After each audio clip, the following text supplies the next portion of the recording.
Welcome back, my friends. Today we got a problem here, electrical problem. Customer calling because the unit's not working. It's a 210G excavator. So we checking right here.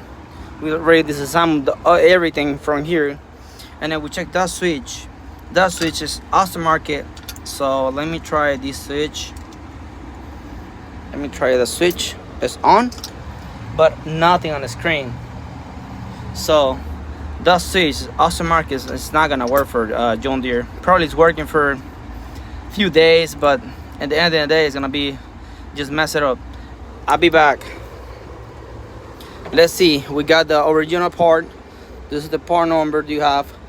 Let me see. Let me put over here and let me switch them up. Okay, now this is the aftermarket. This is the original switch.